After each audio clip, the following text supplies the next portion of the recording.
Now, second thing I think, if people want to make more money, is this. Well, there are three things, three activities I tell people to do when I start mentoring with them. And they're not negotiable. If they won't do these, I would just terminate the relationship because nothing else ever is going to work for them.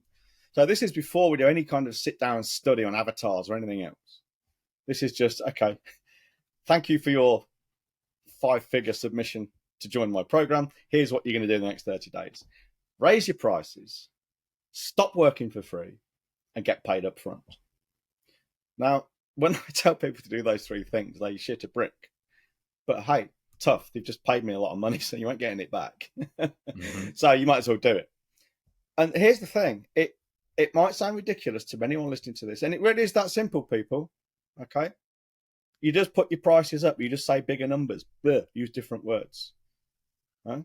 Stop working for free. Well, again, you use different words. If you want to know what words to use, get the book, The Well-Fed Freelancer. Yeah? You just offer, instead of jumping on a call for free, you say, yeah, happy to get on a call. It's a consultation. I charge £100 plus VAT, and you get your money back if I can't help you or we end up working together further. That's all you need to say, or words to that effect. And that will change your life. And the third thing, get paid up front, is you just use those words. Yeah, well, if we're going to work together, if you're going to do this, I'll send you the invoice. Once that's taken care of, we can start. We can book a time just to have a conversation and get this kicked off. It's just about words. So they're just three activities. They're not work. They're not. You don't have to create a whole new website.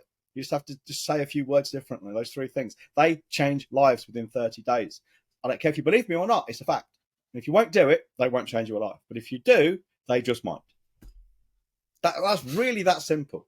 Another $1 million fucking tip there, Connor. Yeah. And it is that simple.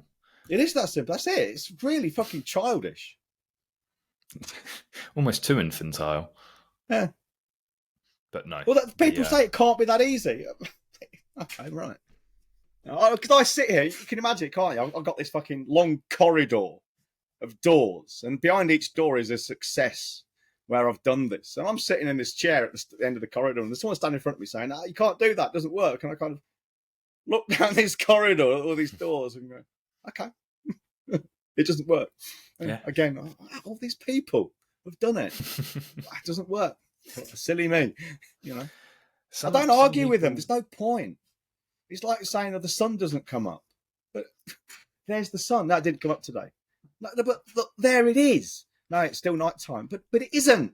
You know, they're denying what's in front of them. Some people just don't want to think for themselves, do they, John? Well, no, but ironically, and here's a good point for everyone here. You will notice in your life the people who are most strident about saying they want to think for themselves are the ones who don't. You know, it's like these conspiracy theorists. They say things like, think for yourself, wake up, make your own mind up. And they keep saying it until you think like they do. Yeah, and then you've woken up. But yeah, really, yeah. You're not awake until you think like I do. Think for yourself as long as you think like me. Yeah, adopted a new set of beliefs. It's fucking crazy, man. It's what worries me about going into a terrible recession. You keep saying probably the worst recession that we'll ever have. Not ever, but that we've ever had compared to ones before. That's what you've been saying, isn't it? Well, I'm not sure it's going to be as bad as the Great Depression of the 1930s. Okay. But I don't know.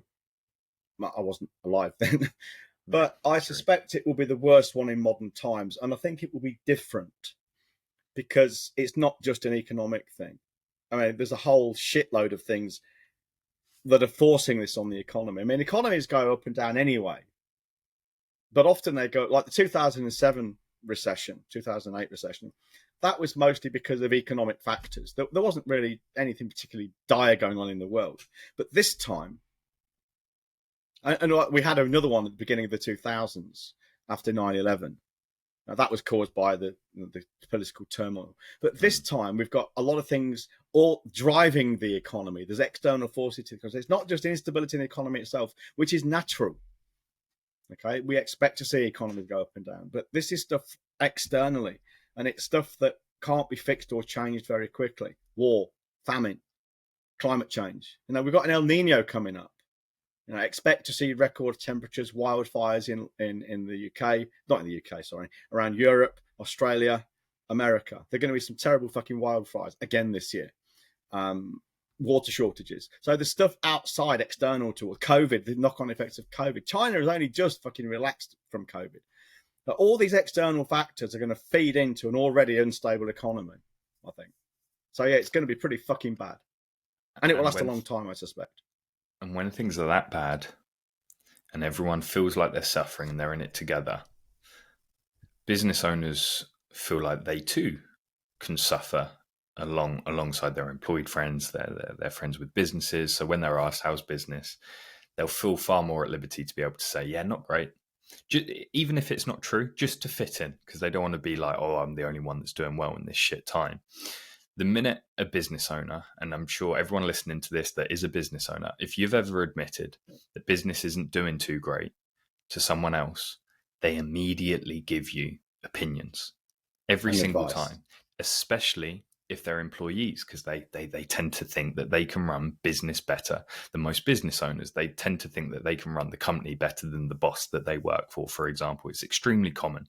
So then they start giving you the advice. And the advice 9 times out of 10 is, well, if you're not making enough sales, just cut your prices. That's always the common wisdom when a business owner says, yeah, I'm struggling a little bit. And they share that with their friends. Well, just drop your prices, win a little bit more work. That is the worst thing pretty much you could do. The worst thing. Do not put yourself in that same pauper boat full of people with the plague that are begging for work, cutting prices, thinking that they'll be able to make it up with volume. No, with volume. I covered this in detail on the training yesterday on the Challenge Buster, and it will be on the replay video, which will be going out, I guess, in the next week or so. And here's the fact. If you've got a 35% markup, all right, and you cut your price by just 10%, well, you decrease your profits by about 40%, 38.6%. And then you think, well, I'll just make it, I'll work harder.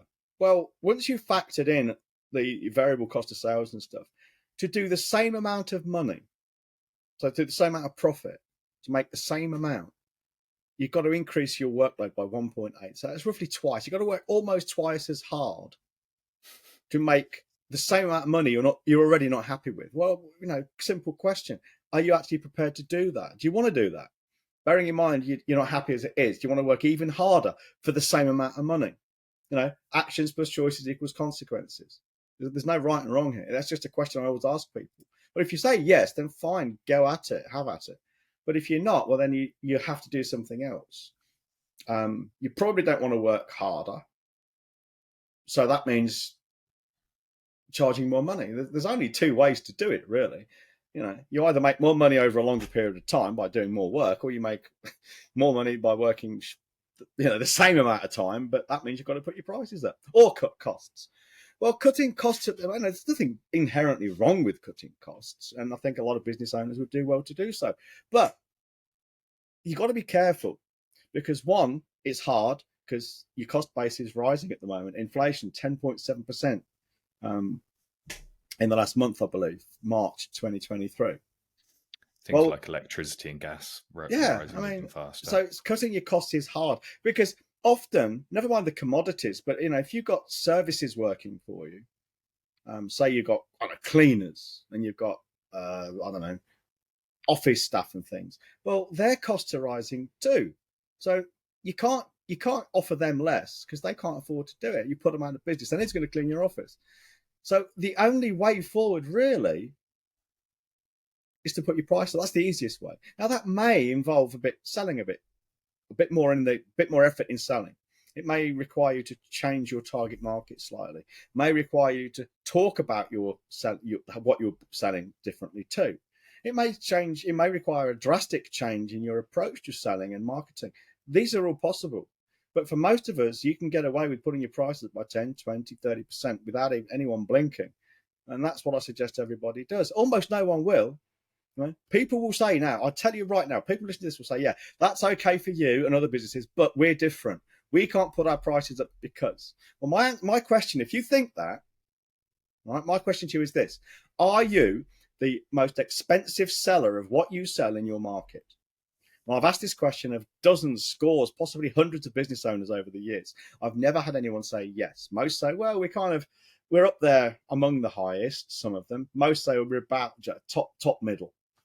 Well, if there's even one business selling to your market, your thing, equivalent, like for like, selling a higher price than you, that proves without any doubt whatsoever, incontrovertible proof that the market will sustain a higher price because those fuckers are getting it. Please understand this, all right? You know, no one would pay $18,000 for a day's consulting. I did. You know, no one would pay me £12,500 for consulting. They did. They do. Don't join the race to the bottom.